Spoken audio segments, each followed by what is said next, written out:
I'm reminded of an actress, Judy Garland, and she profoundly played a role from The Wizard of Oz. And she lived in Kansas, and she was a farmer with her auntie and uncle. And there was a tornado in Kansas, and somehow she was knocked unconscious. When she was awakened, she was in Munchkin land. What is all this? Where am I?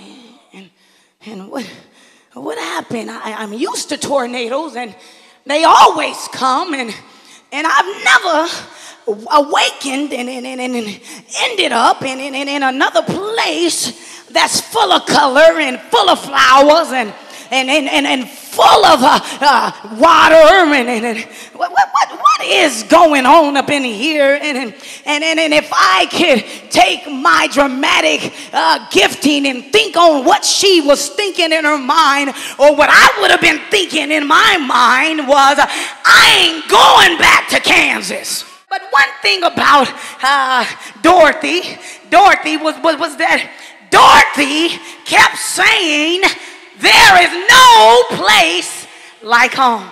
In all of the stuff that Dorothy was allotted, and everything that was available, they would have given her magical powers and all that she wanted. But she told the good witch, if there's one, okay, the good witch of the north, that I want to go back home. I don't know why anybody in their right mind would want to go back to a Kansas when they got Munchkin land. I don't understand why she would say, but y'all don't understand. I know all this is good. All this is great. But there's no place like home. So Dorothy must have had it good at home.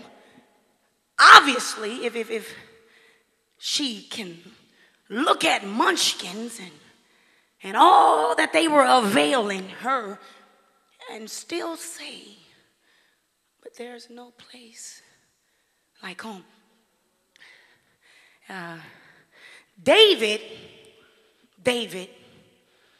would have had a different testimony. David's problem was that home didn't feel like home. Home felt like a house that he ate at. Home felt like a father that was just there. I just can imagine that as soon as he stepped on the scene and did not look like the rest of the brothers, his father immediately said, oh, that one got to go. He ain't a soldier, man. The Bible said that David was cute. He was a cutie pie, rooty poo. He was a pretty boy, if you please. But on the inside of David was a strength and a courage of the strongest man that ever lived. But because daddy didn't like the way his exterior looked, he kicked him to the side. And so David's problem was home is rejection, and home is hateful, and home, there's no love. Home, it's supposed to clothe you and shelter you and secure you, but home is a bunch of bad memories and you wish you never had them. So he gets into the army of the Lord, and he said, well, home didn't do it. Maybe the church would do it. Immediately when the church saw what he was, it threw javelins at him. He ran towards the church. The church rejected him. It was full of backbiting and lying and competition and jealousy and envy and heresies, which means cliques in the church. The church represented or put him right back in a place that his home represented. And so he took a flight out the door and ran for 15 plus years. What was designed to keep, mold, and build David, he ran from. I'm running from my molding process. Can you give me a place to hide? Saul was supposed to be my comforter. He was supposed to be the thing that taught me how to be a man of God. And he's throwing javelins at me. I don't understand this picture. So many of us are confused with this picture of home. We are not like Dorothy. Dorothy was crying and screaming and kicking to get back to the house. But we're scratching and kicking and screaming to leave the house. And we don't want to follow the yellow brick road. We want to follow the road that we want to pay for ourselves, because home ain't home to us. As much as David was a fighter, he'll slay thousands in a second. He was as fearful to face himself.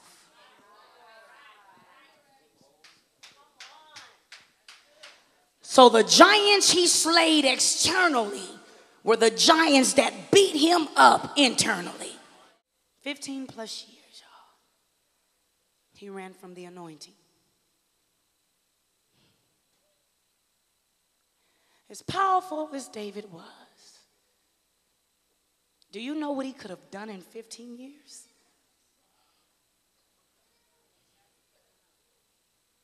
As powerful as you are, do you know what you could have done in 3 years? But you're making a pact with the devil because of an offense. Because you thought the church wasn't supposed to get under your skin. You thought the church wasn't supposed to step on your foot. You thought the church wasn't going to tell you like it is and tell you like it is. You also thought the church was going to be perfect. You also thought the church was going to protect you. How many of you are in the church? How can everybody running from the same thing protect anybody?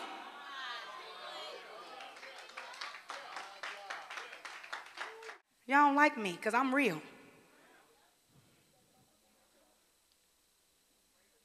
You got to get to the place where you're like, man, step on me. As a matter of fact, I'm going to take my shoes off so it really hurt. Step on every bunion and corn on these feet. You know why? Because soon as you get your feet off of me, I'm going to rise and shine and give God some glory. There is no place like home, because soon as I leave La La Land, as soon as I come to myself, that calling is going to be right back in my face. Am I going to keep on running from the same old things that I've been running for years? Or am I going to face myself, get my mind together, and go get my stuff?